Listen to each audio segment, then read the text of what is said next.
What's up? What it do? Cyber world, it is your girl, the one and only Ash Said It. AshSaidIt.com. AshSaidIt.com. Welcome back to the Ash Said It Daily Podcast Show. We appreciate you guys, all your love, all your support. Yes, 500,000 streams worldwide and growing. Would not be possible without you guys, without your love, without your support. Today, we are talking to nutritionist extraordinaire, the beautiful Carla. Carla, how are you doing today? I'm doing great, thank you. How are you? Doing pretty awesome. So, Carla, let us know, where are you from? Where do you represent? I'm in New York and New Jersey area. I see patients in mostly Staten Island and some in Manhattan and New Jersey, Red Bank area. Okay, cool. So, born and raised in Brooklyn, though. Oh, she's a Brooklyn baby.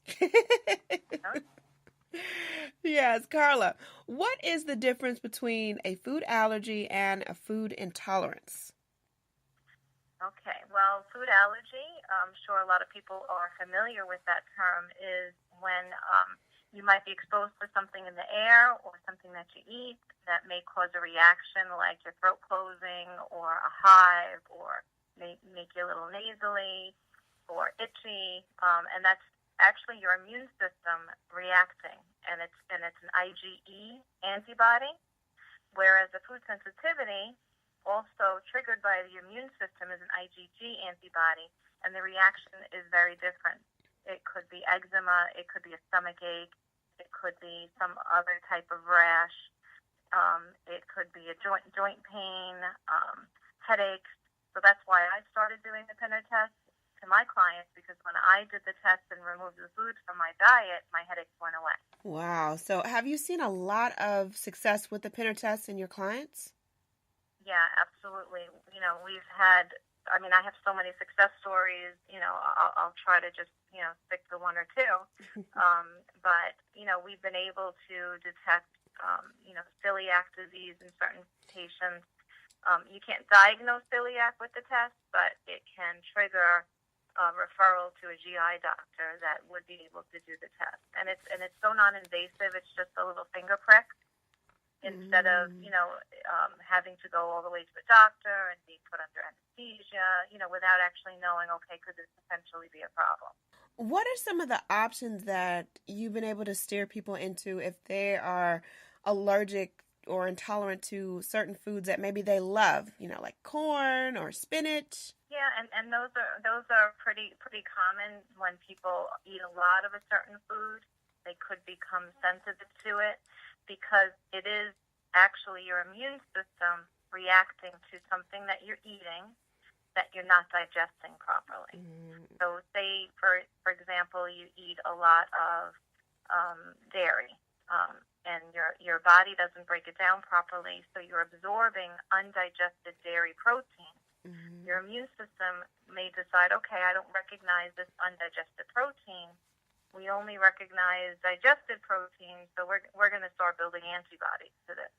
So if there is a problem with digestion, then it will definitely create a food sensitivity. And vice versa. If there's a food sensitivity, it definitely means that there's some digestion problem. So very often I might actually have a client go on a digestive enzyme after removing their food sensitivities and testing them. This way they don't develop new sensitivities, and this way it starts to help their digestion improve. As far as Pinnertest goes, how does it test, over 200 different common foods? Yeah, So Pinnertest, you can either purchase it at a doctor's office and be tested with the doctor or the nutritionist or chiropractor, or you can actually go to their website, Pinnertest.com, and order it directly from them. The box comes to your home. It's just a little finger prick. You get a couple of drops of blood, and you place it on a little card, and you return it in the self-addressed box that they send with it. And within 1 to 2 weeks, you find out of 200 foods what food is creating that inflammation in your body, which is causing a reaction. What would you say is the most unique food that you've seen that people have been allergic to? Well, I will say hops is probably hops, which is a sort of a grain that's used in fermenting beer. is one of the oddest things that I've seen come up, because it came up in two little 8-year-old girls, completely unrelated to each other. Oh, wow. But hops can be grown next to wheat and oats, so it does tend to get cross-contaminated. So it was very interesting to see that. That's probably the most unusual thing that I've seen. What about age-wise? Is there an age requirement for Pinnertest? Can anyone take Pinnertest? Yeah, we wouldn't do it over under 2 years old. So it does take a while for your body to build sensitivities. We tend to see that if we test a child under 2 years old, it's really just whatever food sensitivities the mother has passed on to them, because the IgG antibody actually crosses the placenta, and it's also seen in breast milk. So if a mom is breastfeeding and we test the baby may end up testing positive for something that the mom is actually giving to the child. So, for example, if we have a baby who might have eczema or colicky and he's breastfeeding, we'll actually test the mother for food sensitivity. When the mom takes those foods out of her diet, we see amazing improvements with the eczema in the baby, with the colic in the baby. So, it helps tremendously with my pre-pregnancy program that we have. Yeah. So let me ask this. As far as pregnant women go, do you get pregnant women that take the test? Yes, absolutely. Because of what we talked about, the IgG antibody is one of the only antibodies that does cross the placenta.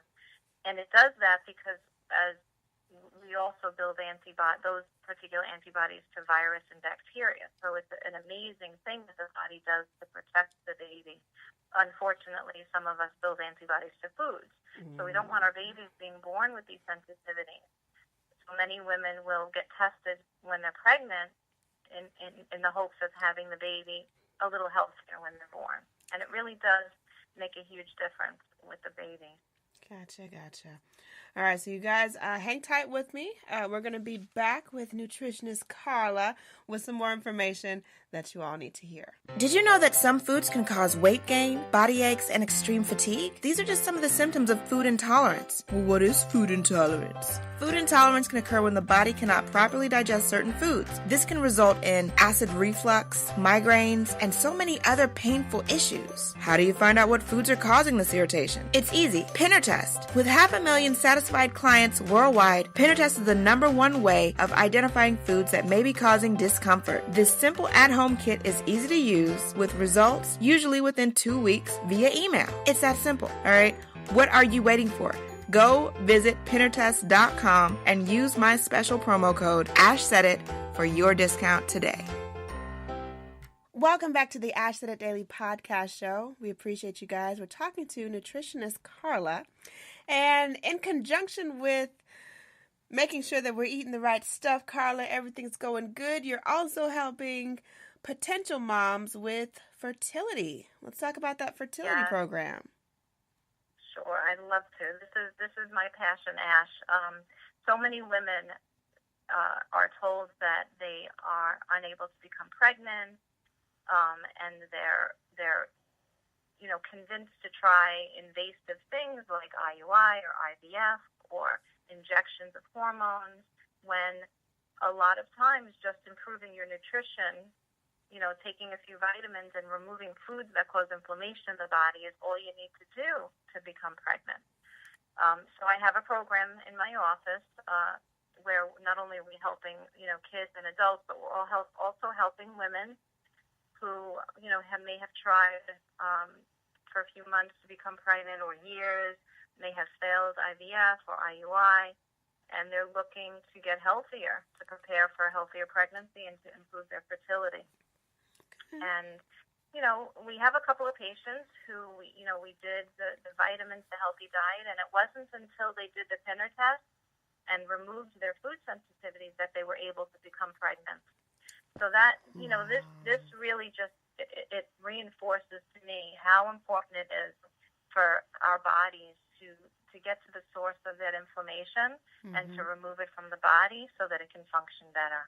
Absolutely. Wow, that is amazing. So people are getting pregnant from the Pinnertest. Yeah, yeah. No, it's amazing to me. Every day I'm amazed by nutrition and the power of nutrition. But that particularly with, two of my patients, that it wasn't until they removed those food sensitivities, and it took only 1 or 2 months. It really truly is amazing how much inflammation that we can get just from eating foods, and they could be healthy foods. Yeah. My food sensitivities are healthy foods: carrots and onions and bananas, things that I would never think would hurt my body. Yeah. But they do. They do. Do people get retested? Pinnertest, your food sensitivities don't change. So you'll always have those food sensitivities. However, you could develop new food sensitivities if you don't address your health.